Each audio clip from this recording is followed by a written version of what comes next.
मेरे प्यारे छात्रों, क्या हालचाल। तो आज हम लोग पढ़ेंगे गॉसेस लॉ और उसका एप्लीकेशन, है ना। तो पिछले लेक्चर में हम लोग क्या जाने थे, इलेक्ट्रिक फ्लक्स पर क्वेश्चन किए थे, ढेर सारा क्वेश्चन किए थे, और उसी में क्वेश्चन के माध्यम से गॉसेस लॉ का कॉन्सेप्ट हम लोग जान गए थे। तो जो लोग नहीं देखे हैं यूट्यूब पे सर्च कीजिए, है ना, problem related to electric flux, और आपका अपना चैनल आदित्याज फिजिक्स क्लासेस, सुंदर सा चैनल, है ना। तो आइए हम लोग गॉसेस लॉ पढ़ते हैं, ठीक है। तो देखिए ध्यान से, क्या है गॉसेस लॉ, है ना। गॉसेस लॉ, पहले स्टेटमेंट देख लेते हैं। ऐसे तो पिछले लेक्चर में पूरा हम बता ही दिए हैं, है ना। Net electric flux over a close surface, और वो सरफेस कैसा होना चाहिए, आइदर रियल और हाइपोथेटिकल, कोई भी सरफेस हो, इमेजिन करो तुम अपने मन में, सब चलेगा। और उसी हाइपोथेटिकल सरफेस को या क्लोज सरफेस को हम लोग क्या बोलते हैं, गॉसियन सरफेस। क्या बोलते हैं, गॉसियन सरफेस, है ना। Is equal to net charge enclosed by surface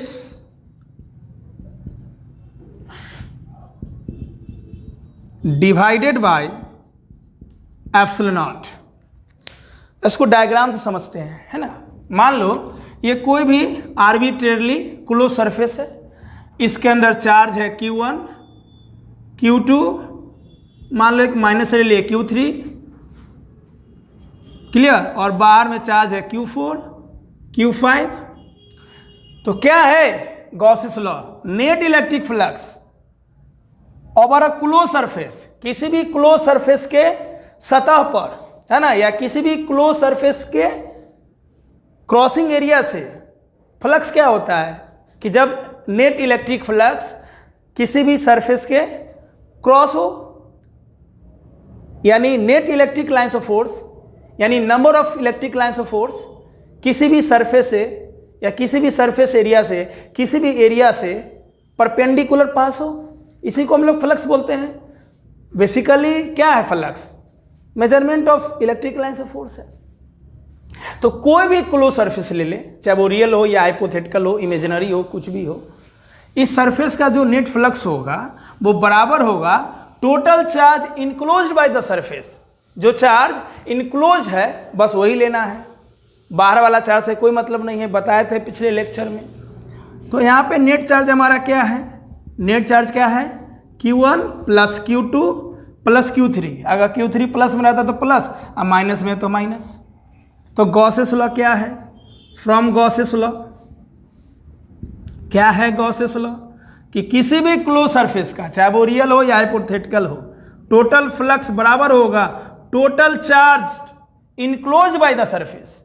ये हम लोग Q इन भी लिख सकते हैं, Q inside bye epsilon not divided by epsilon naught. यही तो है गॉसेस लॉ, है ना। Net electric flux over a close surface, किसी भी क्लोज सरफेस के थ्रू, आइदर रियल और हाइपोथेटिकल, वो सरफेस रियल हो हाइपोथेटिकल हो, आपके मन में सोचा हुआ हो, आपके दिमाग में आया हो, और उसी क्लोज सरफेस हाइपोथेटिकल सरफेस को हम लोग गॉसियन सरफेस बोलेंगे। Is equal to net charge enclose by the surface, surface जो चार्ज इनक्लोज किए रहेगा उसके अंदर जो चार्ज रहेगा डिवाइडेड बाय एप्सिलॉन नॉट, है ना। इसका प्रूफ भी हम लोग देखेंगे, दो मेथड से प्रूफ करेंगे, टेंशन मत लो, दो मेथड से प्रूफ करेंगे।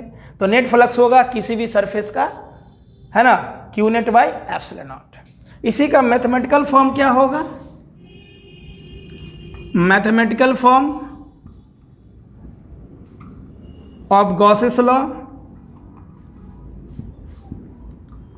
Mathematical form of Gauss's law होगा close integral E dot ds बराबर Q net total charge enclosed by the surface, अंदर वाला चार्ज लेना है, बाय एप्सिलॉन नॉट।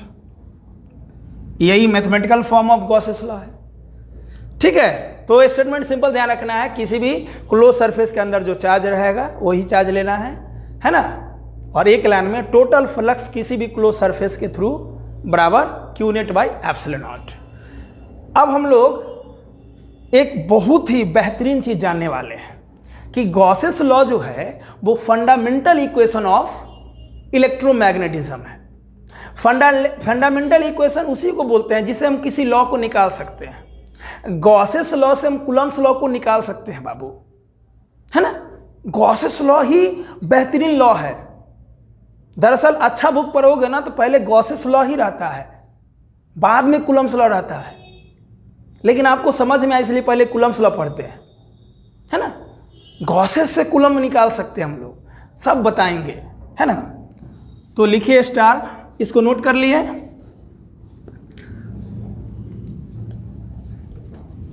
देखिए क्या है सो,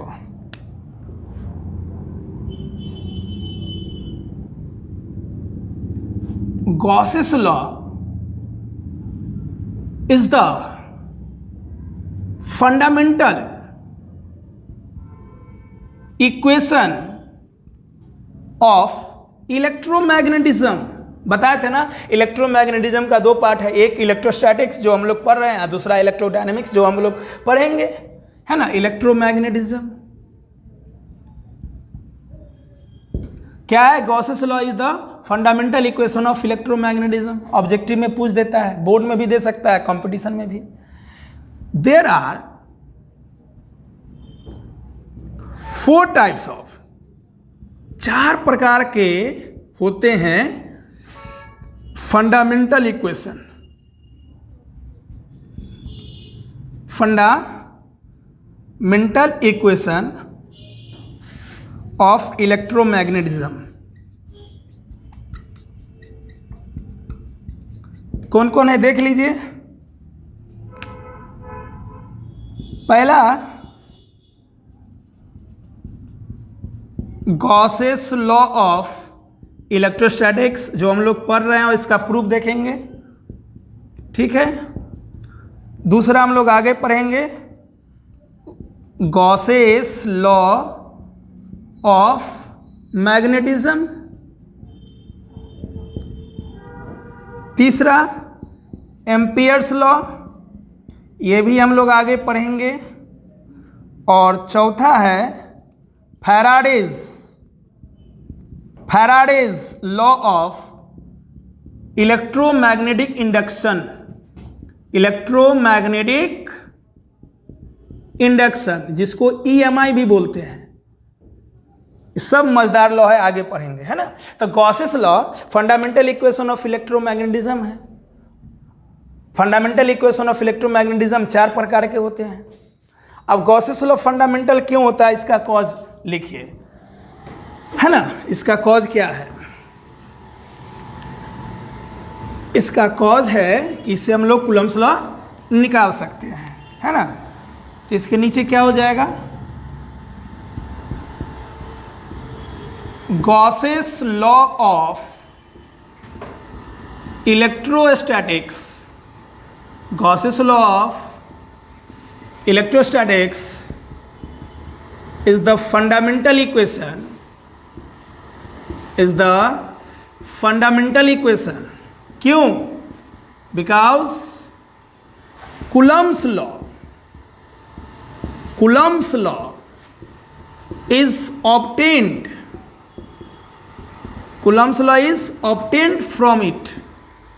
from Gauss's law।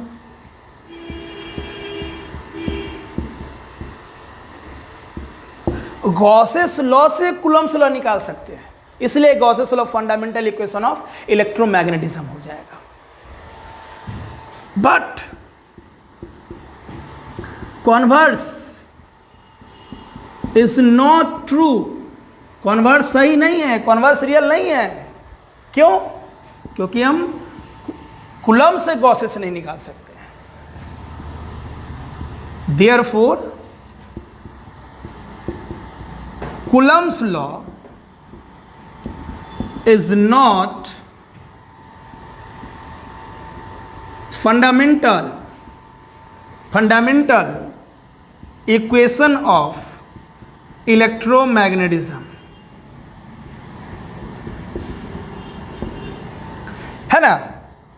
तो फाइनली हम लोग क्या बोलेंगे कि गॉसेस लॉ को हम लोग फंडामेंटल इक्वेशन ऑफ इलेक्ट्रोमैग्नेटिज्म बोलते हैं। ये 4 प्रकार का होता है, Gauss's law of electrostatics, Gauss's law of magnetism, Ampere's law और Faraday's law of electromagnetic induction. इसमें एक हम लोग को अभी पढ़ना है, 3 आगे पढ़ेंगे, ठीक है। तो गॉसेस लॉ ऑफ इलेक्ट्रोस्टैटिक क्यों फंडामेंटल इक्वेशन है? क्योंकि इससे हम कूलम्ब्स लॉ निकाल सकते हैं, लेकिन कॉन्वर्स ट्रू नहीं है, मतलब कूलम्ब्स लॉ से गॉसेस लॉ नहीं निकाल सकते हैं, इसलिए Coulomb's law is not fundamental equation of electromagnetism. अब हम लोग यहाँ से 2 काम करेंगे, पहला गॉसेस लॉ को प्रूव करते हैं 2 मेथड से, क्लियर, और तब हम लोग जानेंगे कि कैसे गॉसेस लॉ से हम कूलम्ब्स लॉ निकाल सकते हैं। मालूम है ना कूलम्ब्स लॉ, 2 चार्ज बॉडी के बीच में लगने वाला फोर्स है ना, K(Q1Q2)R², क्लियर। चलिए तो लिखिए star proof of Gauss's law.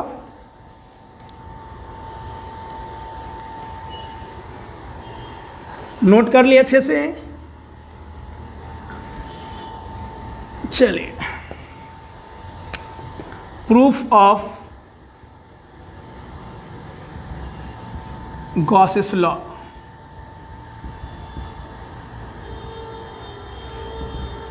Method 1,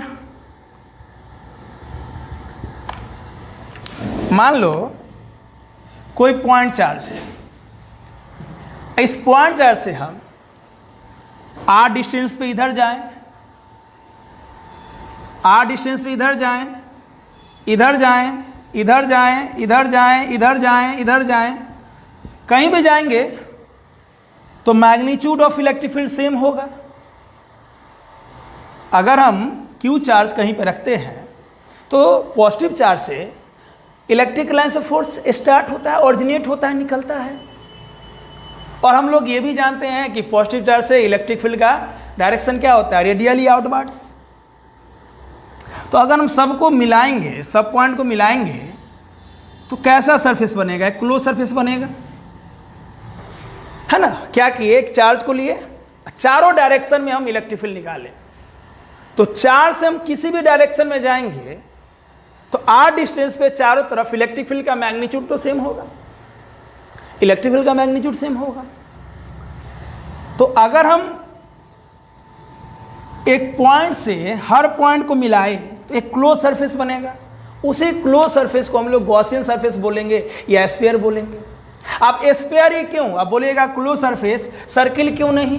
तो बाबू सर्किल है ना, close surface, circle close surface तो नहीं होता है ना। सरफेस का नाम वही होगा जिसमें वॉल्यूम होता है, इसलिए स्फीयर होगा, इसलिए वो क्लोज सरफेस होगा। क्लोज सरफेस को में स्फीयर होगा। समझ में आया क्या किए, है ना। एक पॉइंट चार्ज लिए, इस पॉइंट चार्ज से r डिस्टेंस पे हम गए,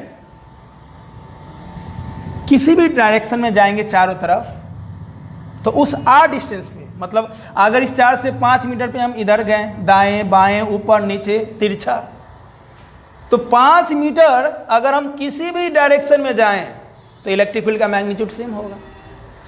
तो इस चार्ज से r डिस्टेंस पे हम जो गए, इस r डिस्टेंस को रेडियस मानकर हम एक स्फीयर ड्रॉ कर लेंगे। r डिस्टेंस पे हम जाके क्या करेंगे, एक स्फीयर ड्रॉ कर लेंगे, है ना।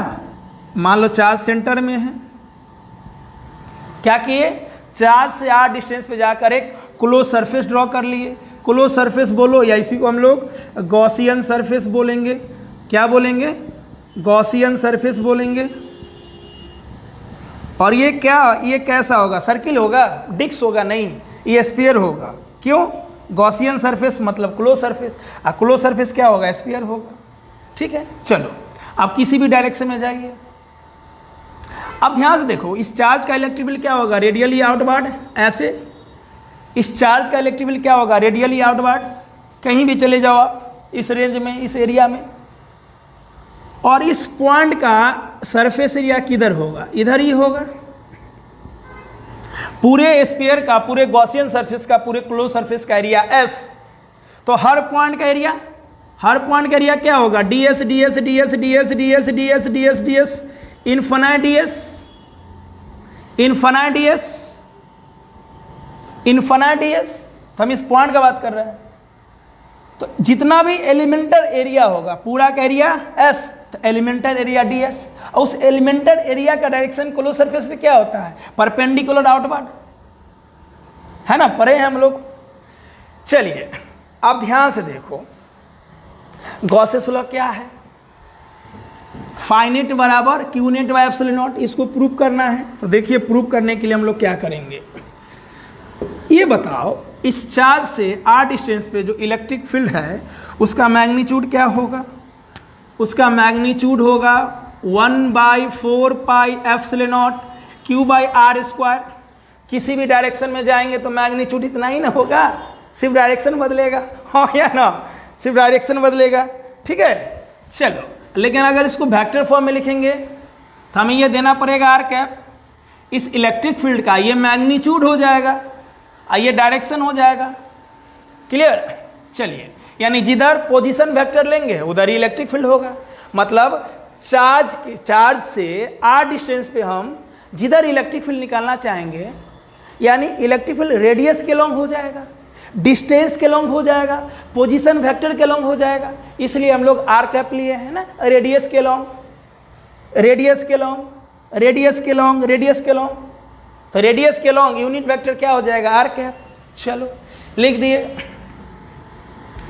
एलिमेंट्री यानी small elementary flux over elementary area, हमको तो पूरा बॉडी से लेना देना नहीं है। क्यों? क्योंकि पूरे बॉडी का एरिया S अगर हम लोग ले रहे हैं तो हर पॉइंट का एरिया क्या हो जाएगा? ds। तो पहले हम लोग क्या करेंगे, एक पॉइंट का, एक छोटे से एरिया का फ्लक्स निकाल लेंगे, छोटे से एरिया का फ्लक्स निकाल लेंगे, इंटीग्रेशन कर देंगे, पूरे बॉडी का निकल जाएगा। इस के थ्रू कितना फ्लक्स है, अगर ये निकल गया तो पूरे बॉडी के लिए इंटीग्रेशन कर देंगे। इसलिए क्या लिखे? Elementary flux over elemental area ds क्या हो जाएगा? d phi. क्या होता है? एलिमेंटर फ्लक्स या फ्लक्स इलेक्ट्रिक फील्ड और एरिया वेक्टर का डॉट प्रोडक्ट, ठीक है। डॉट का मतलब क्या हो जाएगा? कॉस थीटा, और यहाँ पे थीटा का वैल्यू 0 हो जाएगा, क्योंकि इस स्फीयर के, इस क्लोज सरफेस के, इस गॉसियन सरफेस के किसी भी पॉइंट पे एरिया वेक्टर और इलेक्ट्रिक फील्ड सेम डायरेक्शन में होगा, ठीक है। तो d फाई बराबर ई डी एस, डॉट मने कॉस थीटा, डॉट मने कॉस थीटा, और थीटा क्या हो जाएगा? 0। तो क्या बचेगा? E D S. अब बताओ d फाई क्या हो जाएगा? e का वैल्यू कितना है? 1/4 pi epsilon naught q by are square ds। कहोगे सर यहाँ तो इलेक्ट्रिक फील्ड ऐसे लिए, यहाँ पे r कैप छोड़ दिए। अरे बेवकूफ़, यहाँ पे e न है, e वेक्टर रहता तब ना ये पूरा लेते, सिर्फ ये लेंगे। क्लियर? चलो अब दोनों तरफ इंटीग्रेशन कर दो, क्लोज सरफेस है तो क्लोज इंटीग्रल लगा दो, दोनों तरफ इंटीग्रेशन कर देंगे। क्यों? पूरे बॉडी का चाहिए। तो बताओ ध्यान से, d फाई का इंटीग्रेशन क्या होगा? d फाई का इंटीग्रेशन हो जाएगा फाई, यहाँ पे कांस्टेंट बाहर निकाल लो, तो 1/4 pi epsilon naught q by are square constant है ना, इसका वैल्यू चेंज होने वाला नहीं है। तो 1/4 pi epsilon naught q by are square constant है, अंदर बचा ds। तो phi 1/4 pi epsilon naught q by are square ds का इंटीग्रेशन s, इसका एरिया वेक्टर ds, मैग्नीट्यूड सिर्फ ds, area vector ds vector, और मैग्नीट्यूड इसका ds। ऐसा ऐसा इन्फानाइट, इन्फानाइट टर्म को सम करने के लिए, जोड़ने के लिए इंटीग्रेशन, इसलिए ds का इंटीग्रेशन क्या होगा? s। ओके, और s मतलब सरफेस एरिया स्फीयर का, उस क्लोज सरफेस का, उस गॉसियन सरफेस का, उस स्फीयर का surface area 4 pi are square. तो आर स्क्वायर से आर स्क्वायर गया, है ना, आर स्क्वायर से आर स्क्वायर गया, 4 पाई से 4 पाई गया, तो फाई क्या आया? q by epsilon not. हो गया प्रूव्ड। तो यही मेथड 1 है। क्लियर? जल्दी से नोट करो, हम लोग मेथड 2 जानेंगे। ओके, क्लियर है? चलो मेथड 2 समझते हैं क्या है, लिखिए अच्छा से। तो हम लोग देख रहे हैं प्रूफ ऑफ गॉसेस लॉ, है ना।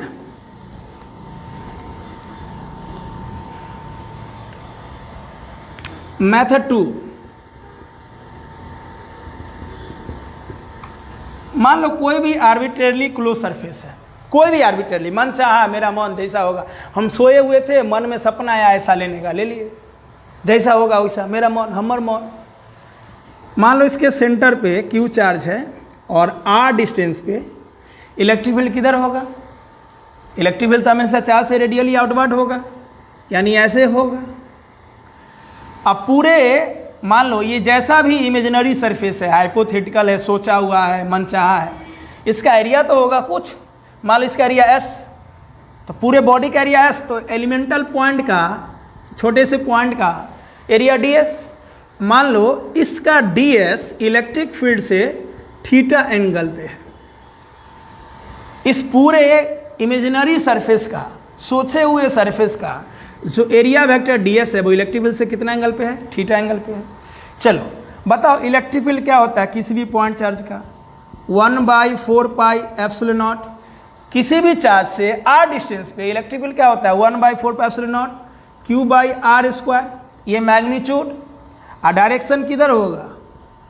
रेडियली आउटवर्ड, यानी आर कैप, तो आर कैप ले लेंगे। बताओ इसको लिख सकते हैं 1/4 pi epsilon naught Q by R3 r vector. लिख सकते हैं कि नहीं लिख सकते हैं? बिल्कुल लिख सकते हैं। देखो किसी भी वेक्टर का होता है मैग्नीट्यूड और डायरेक्शन। मान लो आर वेक्टर है, रेडियस वेक्टर है, तो मैग्नीट्यूड हो जाएगा आर और डायरेक्शन हो जाएगा आर कैप। तो बताओ ध्यान से, आर कैप को लिख सकते हैं आर वेक्टर बाई आर। तो आर कैप के जगह हम लोग लिख दिए आर वेक्टर बाई आर, तो आर और आर स्क्वायर हो जाएगा R3, आर वेक्टर बच जाएगा। ये हो गया इलेक्ट्रिक फील्ड। अब हम लोग क्या करते हैं, ध्यान से देखो, मज़ा आ रहा है? बहुत मज़ा आना चाहिए। कहीं भी कोई प्रॉब्लम हो तो कमेंट बॉक्स में लिखिए प्रॉब्लम, सब प्रॉब्लम दूर होगा। अब ध्यान से देखो, एलिमेंटल फ्लक्स क्या हो जाएगा? एलिमेंट्री फ्लक्स क्यों लिखते हैं? क्योंकि हम पूरे बॉडी का बात नहीं करते हैं, उस बॉडी के छोटे से एरिया का बात करते हैं, किसी पॉइंट का बात करते हैं। तो इस पॉइंट का एरिया स्मॉल, मतलब ये जो स्मॉल एरिया है इसका फ्लक्स भी स्मॉल। तो डी फाई बराबर क्या हो जाएगा? ई डॉट डी एस, ई डॉट डी एस। चलो डी फाई, ई वेक्टर का वैल्यू क्या है? ये भी ले सकते हैं, ये भी ले सकते हैं, दोनों में से कोई ले सकते हैं। चलो ये लेके बनाते हैं। तो ई वेक्टर है 1/4 pi epsilon naught Q by R3 r vector dot d s. Elemental flux मतलब छोटे से एरिया का हम लोग फ्लक्स निकाल रहे हैं।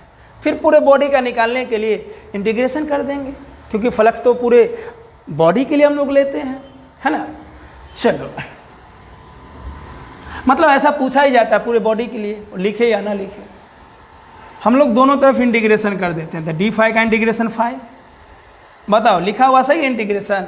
नहीं, क्लोज इंटीग्रल लगाना पड़ेगा ना, क्लोज बॉडी है ना, तो यहाँ क्लोज इंटीग्रल लगाना पड़ेगा तब सही होगा। कांस्टेंट बाहर ले लो, q by 4 pi epsilon naught, Q by 4 pi epsilon naught बाहर ले लिए और अंदर रखे r dot d s by R3 close integral. कहोगे सर पहले मेथड में आर वेक्टर यानी रेडियस यानी चार्ज से जो डिस्टेंस है ये तो कांस्टेंट है और यहाँ भी कांस्टेंट है, तो आप हमको बेवकूफ़ बना रहे हैं, अंदर रखे हैं। नहीं, अब हम सॉलिड एंगल का कॉन्सेप्ट ले रहे हैं। आप यूनिट्स एंड मेजरमेंट 11 के पहले चैप्टर में पढ़े होंगे सॉलिड एंगल, है ना। हम सॉलिड एंगल का कॉन्सेप्ट ले रहे हैं और सॉलिड एंगल का कॉन्सेप्ट लेने के लिए मुझे आर वेक्टर अंदर रखना पड़ेगा। आप देखो ध्यान से, क्यू बाई 4 पाई एप्सिलॉन बाहर ले लिए और जो टर्म बचा उसको अंदर, तो एक नया चीज़ अजूबा देखने को मिलेगा, Q by 4 pi epsilon naught. और ये पूरा टर्म जो होता है ये बराबर होता है सॉलिड एंगल के, और सॉलिड एंगल को हम लोग लिखते हैं ओमेगा से, है ना, इसको ओमेगा बोलते हैं, डी ओमेगा। ये एलिमेंटल, देखो डी एस एरिया एलिमेंटल है तो ये भी एलिमेंटल होगा। अब बताओ क्या होगा फ्लक्स? हमारा फ्लक्स हो जाएगा Q by 4 pi epsilon not इसका इंटीग्रेशन क्या होगा, डी ओमेगा का ओमेगा, और एक सॉलिड एंगल होता है, एक सॉलिड एंगल का वैल्यू होता है 4 पाई,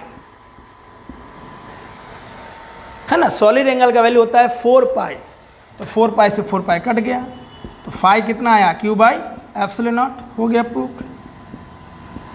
तो एग्जाम में आप दोनों मेथड से प्रूफ कर सकते हो, ठीक है। यहाँ पे बस सॉलिड एंगल का कॉन्सेप्ट लिए, कांस्टेंट को बाहर निकालिए, आर भी कांस्टेंट है, लेकिन सॉलिड एंगल के टर्म में लिखने के लिए इसको अंदर रखे, ये पूरा टर्म सॉलिड एंगल के बराबर हो गया।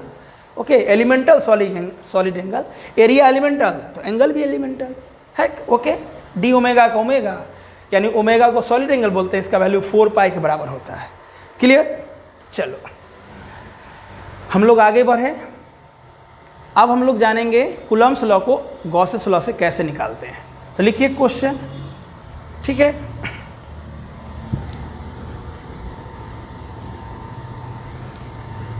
क्वेश्चन का लैंग्वेज क्या होगा, obtained Coulomb's law from Gauss's law. Exam में पूछता है, बिहार बोर्ड या सीबीएसई या किसी भी बोर्ड में, किसी भी स्टेट बोर्ड में, है ना, obtain Coulomb's law from Gauss's law, ठीक है। चलो हम लोग क्या किए, कोई पॉइंट चार्ज लिए, अब पॉइंट चार्ज से चारों तरफ आर डिस्टेंस पे तो इलेक्ट्रिक फील्ड सेम ही होगा, तो पॉइंट चार्ज से आर डिस्टेंस को रेडियस मानकर हम एक स्फीयर ड्रॉ किए, जिसको हम लोग बोलेंगे गॉसियन सरफेस। क्या बोलेंगे, गॉसियन सरफेस या क्लोज सरफेस या हाइपोथेटिकल सरफेस या इमेजिनरी सरफेस, जो बोलिए। क्या किए, चार्ज से आर डिस्टेंस पर जाकर इस आर डिस्टेंस को हम लोग रेडियस मान लिए, एक क्लोज सरफेस ड्रॉ किए, है ना। इस क्लोज सरफेस का नाम पड़ेगा गॉसियन सरफेस, इसका नेचर क्या होगा, स्फीयर। चलो अब इस क्लोज सरफेस का भले ये इमेजिनरी है, एरिया एस, तो हर पॉइंट का एरिया डी एस, तो हम यहाँ का बात करते हैं। अब ये क्लोज सरफेस है, तो इस एरिया का डायरेक्शन क्या होगा, परपेंडिकुलर आउटवर्ड। इस क्लोज सरफेस के किसी भी पॉइंट पर एरिया का डायरेक्शन क्या होगा, परपेंडिकुलर आउटवर्ड, किसी भी डायरेक्शन में जाएंगे तो। और चार्ज प्लस है तो इसका electric field radially outward, minus रहता है तो अंदर की ओर होता है, यही ना। तो ये डायग्राम है। लैंग्वेज में हम लोग क्या लिख सकते हैं, be take a Gaussian surface in the form of sphere. Okay, और अच्छे से कैसे लिख सकते हैं, at a distance r from a point charge q, at a distance r from point charge q, be form a Gaussian surface which is in the form of sphere, ये भी लिख सकते हैं। क्लियर, आप देखिए कैसे निकालेंगे, बताओ। गॉसेस लॉ तो हम लोग प्रूव कर लिए हैं, तो सबसे पहला लाइन लिखेंगे गॉसेस लॉ। क्या लिखेंगे, from Gauss's law, from Gauss's law,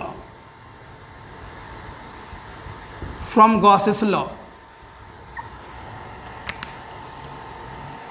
क्या है गॉसेस लॉ, फाइनेट बराबर q net by epsilon naught, phi net बराबर q net by epsilon naught. अब ध्यान से देखो, यहाँ पे क्यू नेट क्या है, क्यू नेट मतलब जो चार्ज सरफेस के अंदर है, इस सरफेस के अंदर वाला, इस गॉसियन सरफेस के अंदर वाला चार्ज क्या है, क्यू। तो क्यू नेट हो जाएगा, क्यू एक ही चार्ज है, एक चार्ज है तो एक लेंगे, दो रहेगा तो दो लेंगे, 10 रहेगा तो 10 लेंगे। मान लो इसका नाम हम Q1 दे दिए तो Q1 हो जाएगा, है ना।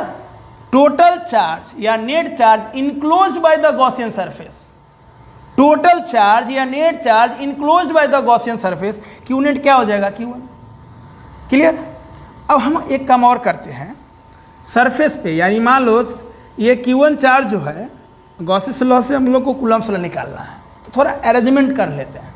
मान लो ये Q1 चार्ज सेंटर पे है, सेंटर से r डिस्टेंस पे हम Q2 चार्ज ले लेते हैं, वो मान लो A पॉइंट पे है। ऐसा इसलिए कर रहे हैं कि हमको गॉसे से कूलम्ब्स निकालना है। चलो, Q नेट बराबर Q1 क्यों हुआ? क्योंकि गॉसेस लॉ में चार्ज वही लेंगे जो सरफेस के अंदर होगा, जो गॉसियन सरफेस के अंदर होगा, जो क्लोज सरफेस के अंदर होगा, जो स्फीयर के अंदर होगा।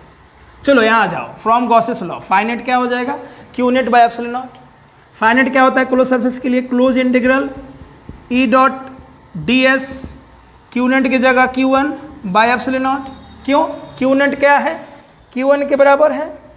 चलो, डॉट माने कॉस थीटा, डॉट माने कॉस थीटा, थीटा 0 होगा, क्योंकि इस क्लोज सरफेस के, इस गॉसियन सरफेस के, इस स्फीयर के किसी पॉइंट पर इलेक्ट्रिक फील्ड और एरिया वेक्टर हमेशा सेम डायरेक्शन में होगा।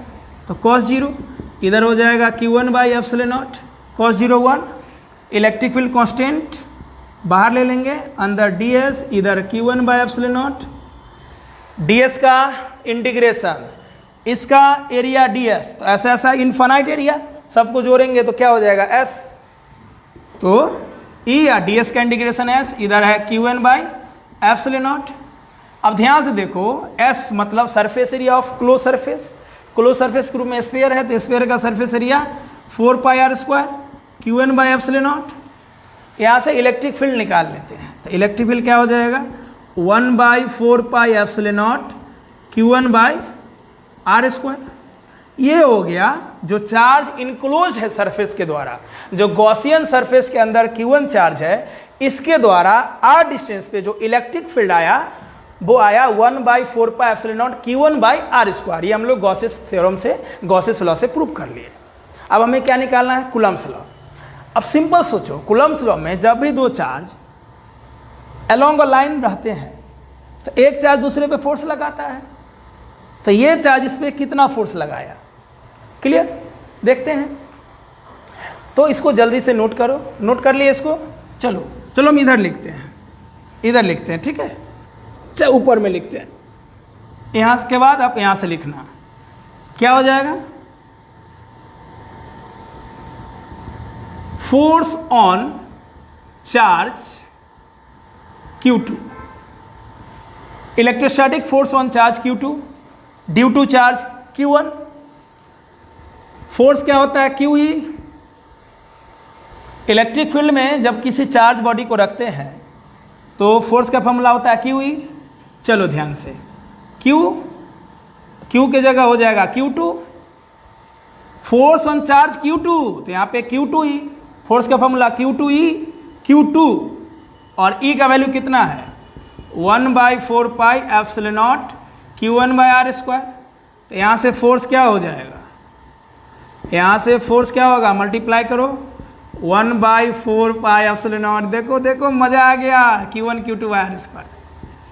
सोचो ये कितना VVI है, वेरी वेरी इंपॉर्टेंट, या ताबड़तोड़ इंपॉर्टेंट सब है। बोर्ड में भी पूछता है और कंपटीशन में ऑब्जेक्टिव में पूछ सकता है ना, कि कूलम्ब्स लॉ, गॉसेस लॉ से हम लोग निकाल सकते हैं। तो बताइए गॉसेस लॉ क्या है? Fundamental equation of electromagnetism. निकल गया ना? चलो अच्छे से नोट करो, अच्छे से नोट करो, ओके। अब ध्यान से देखो इसका एप्लीकेशन क्या होगा। गॉसेस लॉ का एप्लीकेशन पे हम लोग बात करते हैं, बस तुरंत हो जाएगा। क्लियर? लिखिए, लिख लिए अच्छे से। Application of Gauss's law. अगला टॉपिक दीजिए, application of Gauss's law.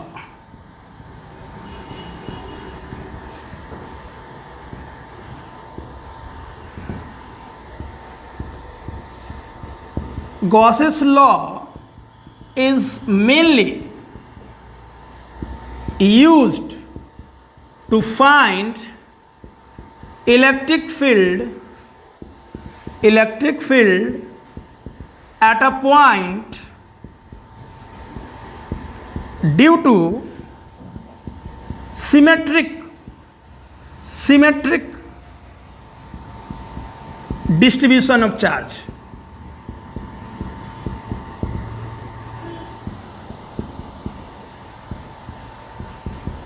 Application क्यों पढ़ते हैं गॉसेस लॉ? देखो गॉसेस लॉ इसलिए पढ़ते हैं कि किसी भी पॉइंट पर हम लोग इलेक्ट्रिक फील्ड निकाल सकते हैं, कहीं भी निकाल सकते हैं, लेकिन इसका भी एक लिमिटेशन है ना, सिमेट्रिक डिस्ट्रीब्यूशन ऑफ चार्ज के द्वारा ही निकाल सकते हैं। मतलब कहीं पे चार्ज ऐसा फैला हुआ हो कि उसके द्वारा चारों डायरेक्शन में इलेक्ट्रिक फील्ड सेम हो। जैसे मान लो इस पे क्या है, चार्ज है, मान लो ये कोई वायर है और वायर पे चार्ज फैला हुआ है, तो चारों तरफ इलेक्ट्रिक फील्ड सेम डायरेक्शन में होना चाहिए, सेम मैग्नीट्यूड का होना, मतलब इसके द्वारा इस पे जितना भी चार्ज है सभी चार्ज के द्वारा इलेक्ट्रिक फील्ड सेम होना चाहिए। तो अगर इलेक्ट्रिक फील्ड सेम है, चाहे वो दाएं हो या बाएं हो, तभी इसको हम लोग बोलेंगे सिमेट्रिकल डिस्ट्रीब्यूशन ऑफ चार्ज। जैसे पॉइंट चार्ज से हम अगर आर डिस्टेंस दाएं जाएं, बाएं जाएं, ऊपर जाएं, नीचे जाएं, तिरछा जाएं, मिर्छा जाएं, तो इलेक्ट्रिक फील्ड का मैग्नीट्यूड सेम होगा। तो सिमेट्रिकल डिस्ट्रीब्यूशन ऑफ चार्ज मतलब बॉडी पर चार्ज के द्वारा इलेक्ट्रिक फील्ड का मैग्नीट्यूड सेम होना चाहिए। इसको लिखो। अब हम लोग इसका एप्लीकेशन करते हैं, ठीक है। कुछ आज कर लेंगे, कुछ अगले लेक्चर में कर लेंगे, ठीक है। हो गया ये। तो पहला एप्लीकेशन है फाइंड, है ना, बहुत सारा एप्लीकेशन करेंगे, ये और मज़ा दे देगा। Find electric field at a point, किसी भी पॉइंट पर, है ना। Find electric field at a point due two point charge. Point charge के द्वारा मुझे क्या निकालना है, इलेक्ट्रिक फील्ड निकालना है गॉसेस लॉ के हेल्प से। देखो सेम चीज़ याद करो, जब हम इलेक्ट्रिक फील्ड पढ़ाए थे तो इलेक्ट्रिक फील्ड में सेम क्वेश्चन किए थे, लेकिन वहाँ कूलम्ब्स लॉ से निकाले थे। लेक्चर नंबर 12 आप देखिए, 12 में हम सेम क्वेश्चन लिए थे, लेकिन वहाँ पे कूलम्ब्स लॉ से निकाले थे। आज सेम क्वेश्चन है, लेकिन गॉसेस लॉ से निकालेंगे। क्लियर। तो मान लो ये पॉइंट चार्ज है, पॉइंट चार्ज से आर डिस्टेंस पे जाकर और उस आर डिस्टेंस को रेडियस मानकर हम लोग क्या करेंगे, एक क्लोज सरफेस ड्रॉ करेंगे। उस क्लोज सरफेस का नाम क्या होगा, गॉसियन सरफेस। उस क्लोज सरफेस का नाम क्या होगा, गॉसियन सरफेस।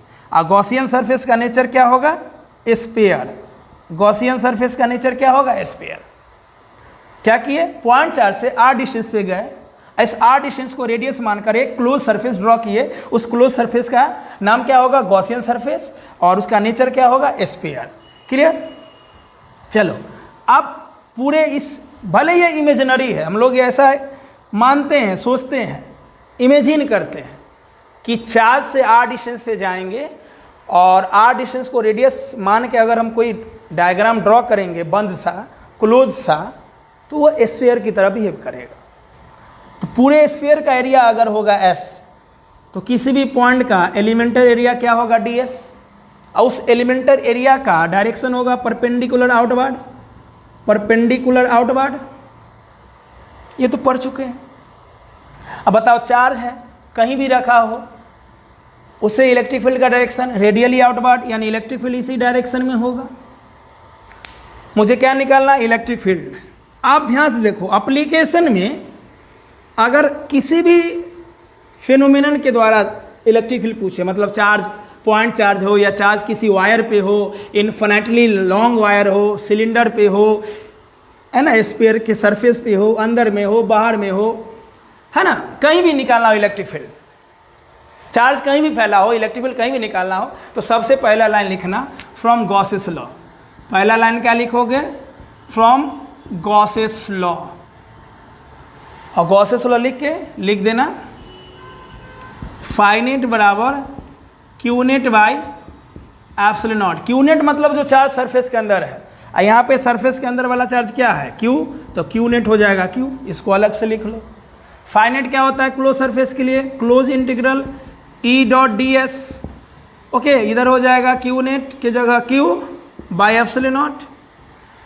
डॉट मने कॉस थीटा, डॉट मने कॉस थीटा, और यहाँ पे एरिया वेक्टर और इलेक्ट्रिक फील्ड सेम डायरेक्शन में है, तो दोनों सेम डायरेक्शन में है, तो कॉस थीटा 0 हो जाएगा, है ना, मतलब कॉस जीरो मतलब 1, तो सिर्फ ई डी एस बचेगा। इधर है क्यू बाई एप्सिलॉन नॉट, ई बाहर ले लेंगे, इलेक्ट्रिक फील्ड कांस्टेंट है। देखो यहाँ पे इलेक्ट्रिक फील्ड बाहर नहीं ले सकते थे क्योंकि यहाँ पे इलेक्ट्रिक फील्ड वेरिएबल है। क्यों? मैग्नीट्यूड तो चारों तरफ सेम होगा, आप ऐसे जाओ ऐसे जाओ ऐसे जाओ ऐसे जाओ ऐसे जाओ, लेकिन डायरेक्शन तो अलग अलग है। लेकिन जब हम ई डॉट डी एस के बदले, मतलब डॉट के बदले कॉस थीटा लिखे तो E D S cos theta हो गया। E D S cos theta का वैल्यू 0 डिग्री, तो कॉस 0 1 हट गया, वो बचा ई डी एस। अब इलेक्ट्रिक फील्ड मैग्नीट्यूड के रूप में है, तो मैग्नीट्यूड तो इलेक्ट्रिक फील्ड का कहीं भी कांस्टेंट है, इसलिए बाहर ले सकते हैं। Clear? Q by epsilon naught, D S का इंटीग्रेशन एस, इधर बचा क्यू बाई एप्सिलॉन नॉट, पूरे क्लोज सरफेस का जो स्क्वायर के रूप में है एरिया 4 पाई आर स्क्वायर, इधर क्यू बाई एप्सिलॉन नॉट, तो ई क्या हो जाएगा 1/4 pi epsilon naught Q by are square, हो गया। ये एप्लीकेशन है, ठीक है। अब मान लो अगला दे देगा लीनियर डिस्ट्रीब्यूशन ऑफ चार्ज के द्वारा इलेक्ट्रिक फील्ड निकालिए, तो क्या करेंगे? ठीक है, जल्दी से नोट करो इसको। चले, चलो नोट कर लो इसको।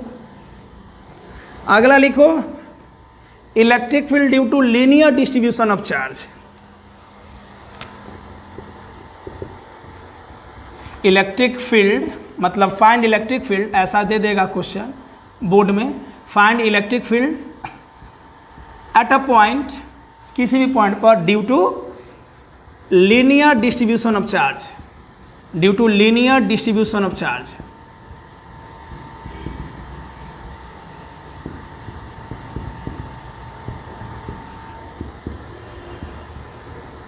Electric field due to linear distribution of charge, या इसी को बहुत जगह लिखा जाएगा कि कोई इन्फिनिटली लॉन्ग वायर है, मतलब इन्फिनिटली लॉन्ग वायर है और उस पर चार्ज फैला हुआ है। इन्फिनिटली लॉन्ग वायर मतलब पढ़ाए थे ना, electric field due to continuous charge, देखिए लेक्चर नंबर 13 पता चल जाएगा। तो मान लो ये कोई लीनियर डिस्ट्रीब्यूशन ऑफ चार्ज है, चार्ज फैला हुआ है। अब देखो सिमेट्रिकल डिस्ट्रीब्यूशन का मतलब हो गया, मान लो हम चार्ज इधर भी दे दिए, या मान लो ऐसा है, तो इलेक्ट्रिक फील्ड जितना इधर होगा उतना इधर होगा। अगर इस चार्ज से बराबर दूरी पे हम दाएं जाएं, बाएं जाएं, ऊपर जाएं, नीचे जाएं, हर चार्ज से अगर हम बराबर दूरी पर किसी भी डायरेक्शन में जाएंगे तो इलेक्ट्रिक फील्ड का मैग्नीट्यूड सेम होगा। इसका मतलब हो गया कि ये सिमेट्रिकल डिस्ट्रीब्यूशन ऑफ चार्ज है। अगर सिमेट्रिकल डिस्ट्रीब्यूशन ऑफ चार्ज है, सिमेट्रिकल डिस्ट्रीब्यूशन ऑफ चार्ज का मतलब इलेक्ट्रिक फील्ड सेम होना चाहिए चारों तरफ, तभी गॉसेस लॉ वैलिड होगा। क्लियर? चलो, तो मान लो लीनियर डिस्ट्रीब्यूशन ऑफ चार्ज है, कोई लाइन है जिसका लेंथ L है, कोई वायर है जिसका लेंथ L है, इस पर चार्ज फैला हुआ है, प्लस भी ले सकते हैं और माइनस भी ले सकते हैं। अब ध्यान से देखो, इसके द्वारा मुझे इलेक्ट्रिक फील्ड निकालना है, इसके द्वारा मुझे इलेक्ट्रिक फील्ड निकालना है। अभी तो चार्ज ओपन है, गॉसेस लॉ तभी वैलिड होगा जब चार्ज बंद होगा, किसी डब्बे में बंद होगा, किसी क्लोज सरफेस के अंदर होगा। तो क्या करेंगे, क्लोज सरफेस बनाने के लिए यहाँ से r रेडियस पे जाके, r डिस्टेंस पे जाके, इस वायर के सेंटर से r डिस्टेंस पे जाकर, इस वायर के सेंटर से r डिस्टेंस पे जाकर, इस वायर के सेंटर से r डिस्टेंस पे जाकर एक हम लोग गॉसियन सरफेस लेंगे जो सिलिंड्रिकल नेचर का होगा। किस नेचर का होगा? सिलिंड्रिकल नेचर का होगा। देखो क्यों सिलेंडर बना, तो ध्यान से देखो, पॉइंट चार्ज से हम लोग बराबर दूरी पे गए, दाएं गए, ऊपर गए, बाएं गए, नीचे गए, तिरछा गए, मिर्चा गए, तिरछा गए, मिर्चा गए। तो अगर इस पॉइंट चार्ज से मान लो, इस पॉइंट चार्ज से मान लो ये पॉइंट चार्ज है, इस पॉइंट चार्ज से हम बराबर दूरी पे चारों तरफ गए तो इलेक्ट्रिक फील्ड सेम होगा। इस सब को मिलाए तो एक क्लोज सरफेस बना। ऐसी क्लोज सरफेस को हम लोग बोलते हैं स्फीयर, जो गॉसियन सरफेस भी कहलाता है। तो हम पॉइंट चार्ज के लिए गॉसियन सरफेस स्फीयर लेंगे, तो लाइन चार्ज के लिए गॉसियन सरफेस क्या लेंगे? सिलेंडर लेंगे। क्या लेंगे? सिलेंडर लेंगे, है ना। या यूं सोचो, ऐसा गॉसियन सरफेस लेंगे जो के जैसा होगा। बताओ, लाइन लाइन को अंदर बंद करने के लिए क्या चाहिए? सिलेंडर चाहिए। सिलेंडर में भी तो लाइन है। लाइन को अगर मुझे किसी चीज़ में बंद करना है तो क्या सुविधा आसानी होगा? सिलेंडर वाला, इसलिए सिलेंडर के अंदर रखेंगे, ऐसा भी सोच सकते हो। चलो, अब ये जो गॉसियन सरफेस है, ये गॉसियन सरफेस का कितना फेस है, कितना साइड है? 3। एक फ्लैट सरफेस हुआ, एक फ्लैट सरफेस, एक curve surface, look like a cylinder. इसका 3 फेस हो जाएगा, 3 साइड हो जाएगा। तो इसके सेंटर से r डिस्टेंस पे हम लोग हैं, ठीक है। r डिस्टेंस पे जाके इसी को रेडियस मान के हम लोग सिलेंडर ड्रॉ किए, यही कहलाएगा गॉसियन सरफेस।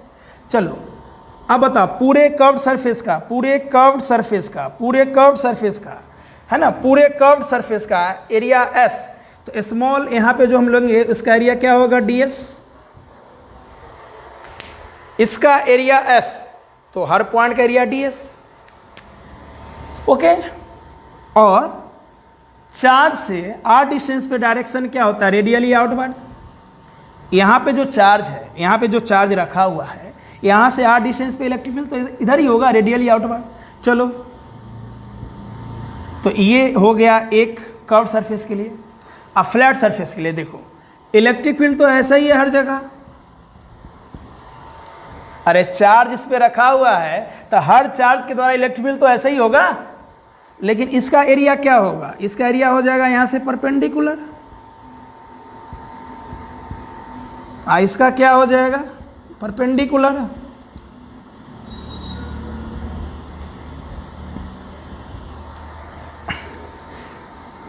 इस फ्लैट सरफेस का एरिया क्या होगा? Perpendicular to the surface, perpendicular to the surface.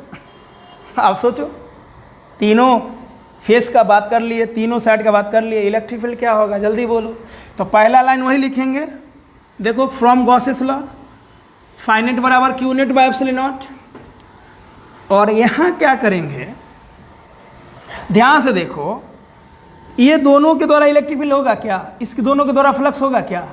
ये जो सिलेंडर का फ्लैट सरफेस है, ये जो फ्लैट सरफेस है, ये दोनों का एरिया वेक्टर फील्ड के परपेंडिकुलर है, यानी इसका तो फ्लक्स 0 हो जाएगा, इसका तो फ्लक्स 0 हो जाएगा। अरे जब इलेक्ट्रिक फील्ड एरिया वेक्टर के परपेंडिकुलर हो, इलेक्ट्रिक फील्ड एरिया वेक्टर के परपेंडिकुलर हो, तो फ्लक्स कहाँ होगा? क्योंकि फ्लक्स होता है फील्ड और एरिया का dot product, E D S cos theta, theta तो 90 हो जाएगा। तो ये दोनों फ्लैट सरफेस के द्वारा तो फ्लक्स होगा नहीं, तो बच गया कर्व सरफेस, तो फ्लक्स तो सिर्फ कर्व सरफेस के द्वारा होगा, है ना। Integral E dot d s बराबर q net by epsilon naught, और यहाँ पे क्यू नेट हो जाएगा बाबू लेमडा एल। क्यू नेट क्या हो जाएगा? Lambda l. क्यू नेट क्या हो जाएगा? Lambda L. क्यों? देखो लाइन पर चार्ज है ना, पर आया था ना लीनियर डेंसिटी ऑफ चार्ज, है ना। जब चार्ज कहाँ हो? लेंथ पर। चार्ज कहाँ हो? लेंथ पर माने बट्टा, तो क्यू बाई एल हो जाएगा लेमडा, तो क्यू क्या हो जाएगा? लेमडा एल, और यही ना क्यू नेट हो जाएगा। तो क्यू नेट की जगह हम लोग लेमडा एल रख देंगे।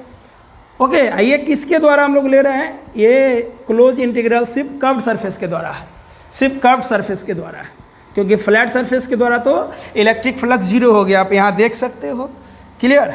चलो, दिखाई दिया ना, डॉट माने कॉस थीटा, और यहाँ पे कॉस 0 हो जाएगा, क्योंकि कर्व्ड सरफेस के लिए, इस कर्व्ड सरफेस के लिए, ये जो कर्व्ड सरफेस है, मान लो इस मार्कर का ये जो कर्व्ड सरफेस है, यहाँ पे आप ध्यान से देखिए, कर्व्ड सरफेस के लिए इलेक्ट्रिक फील्ड और एरिया वेक्टर सेम डायरेक्शन में है।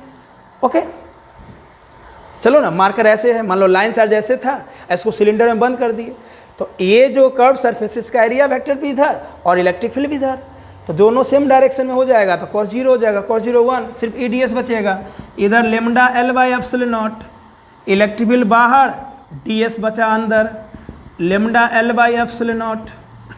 डी एस का इंटीग्रेशन क्या होगा? यहाँ पे लिखते हैं, डी एस का इंटीग्रेशन एस, इधर lambda L by epsilon not. Clear? अब ध्यान से देखो, surface area of curved surface क्या होगा? इस कर्व्ड सरफेस का एरिया क्या होता है? सिलेंडर बॉडी के कर्व्ड सरफेस एरिया क्या होता है? 2 पाई आर एल। अगर इसका लेंथ एल है तो curved surface area of cylinder क्या होता है 2 पाई आर एल। पढ़े होंगे आप लोग बचपन में, lambda L by epsilon not. कहोगे सर अभी भी तो बच्चे हैं। हाँ यार बच्चे हो, लेकिन मन जवां हो गया है। एल से एल कट जाएगा तो ई हमारा क्या हो जाएगा 2 पाई को इधर ले आओ तो 1/2 pi epsilon naught, 1/2 pi epsilon naught lambda by R. तो जब चार्ज किसी वायर पे फैला हो, है ना, यानी लीनियर डिस्ट्रीब्यूशन ऑफ चार्ज, तो लीनियर डिस्ट्रीब्यूशन ऑफ चार्ज मतलब इस वायर से आर डिस्टेंस पे जो इलेक्ट्रिक फील्ड होगा वो होगा 1/2 pi epsilon naught lambda by R, 1/2 pi epsilon naught lambda by R. Clear? तो ये मेथड 1 है। हम जल्दी से मेथड 2 भी बता देते हैं इसका। ये आपका मेथड 1 है। क्लियर? चलिए मेथड 2 तो तुरंत हो जाएगा। मेथड 2 देखो हम यहीं पे बता देते हैं। मेथड 2 क्या होगा? मेथड 2 हो गया, जैसे रिवीजन कर रहे हैं इतना नहीं लिखना है, एग्जाम में तो ऐसा ही बनाना। बताओ मेथड 2 क्या हो जाएगा? फ्लक्स क्या होता है? फील्ड और एरिया का डॉट प्रोडक्ट। ठीक है, तो हम देख रहे हैं सिलेंडर में 3 फेस है, 2 फ्लैट फेस, 1 कर्व्ड फेस। तो फ्लैट फेस के द्वारा तो फ्लक्स 0 है, क्योंकि फ्लैट फेस के लिए, फ्लैट साइड के लिए इलेक्ट्रिक फील्ड और एरिया वेक्टर परपेंडिकुलर है। तो बचा कर्व्ड सरफेस। तो फ्लक्स क्या होता है? इलेक्ट्रिक फील्ड और एरिया का डॉट प्रोडक्ट। तो इलेक्ट्रिक फील्ड और एरिया सेम डायरेक्शन में है तो कॉस डालेंगे नहीं। जब इलेक्ट्रिक फील्ड और एरिया सेम डायरेक्शन में हो, इलेक्ट्रिक फील्ड और एरिया सेम डायरेक्शन में हो तो फ्लक्स सिंपल हो जाएगा, field into area. Curved surface area of cylinder क्या होगा 2 pi r l. Curved surface area of cylinder क्या होगा 2 पाई आर एल। इसको इक्वेशन 1 मान लो। अब बताओ गॉसेस लॉ से फाई क्या होता है? Total charge by epsilon not. जो चार्ज सिलेंडर के अंदर है, सिलेंडर के अंदर जो चार्ज है वो लीनियर है, लीनियर के लिए क्यू क्या हो जाएगा लेमडा एल। इसको इक्वेशन 2 मान लो। दोनों इक्वेशन का LHS सेम है तो RHS सेम हो जाएगा। RHS सेम करोगे तो क्या होगा? एल से एल कट जाएगा, इलेक्ट्रिक फील्ड क्या हो जाएगा हमारा same 1/2 pi epsilon naught lambda by R. है ना मजेदार? तुरंत हो गया। तो ये मेथड 2 हो गया। दिख रहा है ना अच्छे से? दिख रहा है ना? चलो अच्छे से नोट कर लो। अब इसका देखो पॉइंट और ग्राफ क्या होगा। ठीक है, चलो मिटा दें। ध्यान से देखो क्या है।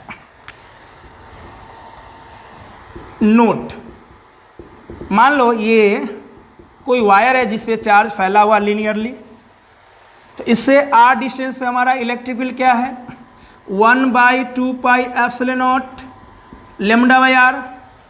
इस लीनियर डिस्ट्रीब्यूशन ऑफ चार्ज से, यानी इस वायर के सेंटर से आर डिस्टेंस पे गए तो इलेक्ट्रिक फील्ड क्या हो गया 1/2 pi epsilon naught lambda by R. इसको वेक्टर फॉर्म में हम लोग लिख सकते हैं 1/2 pi epsilon naught lambda by R into R, unit vector. यानी इलेक्ट्रिक फील्ड का मैग्नीट्यूड हो जाएगा ये, और डायरेक्शन हो जाएगा रेडियली आउटवर्ड, रेडियस के लॉन्ग, इसलिए आर कैप लिखते हैं। चलो अब स्केलर फॉर्म में देखो चाहे वेक्टर फॉर्म में देखो, इलेक्ट्रिक फील्ड और आर में क्या रिलेशन? इन्वर्सली का। मतलब अगर इस पर चार्ज फैला हुआ है तो इससे जितना दूर जाएंगे, मतलब इस वायर से हम जितना दूर जाएंगे इलेक्ट्रिक फील्ड का मैग्नीट्यूड घटेगा, क्योंकि इलेक्ट्रिक फील्ड और आर इन्वर्सली प्रोपोर्शनल है। दूर जाएंगे तो फील्ड घटेगा, पास आएंगे तो फील्ड बढ़ेगा। ये तो शुरू से जानते हैं कि इलेक्ट्रिक फील्ड डिस्टेंस का दुश्मन है, जितना दूरी पे जाओगे फील्ड घटेगा।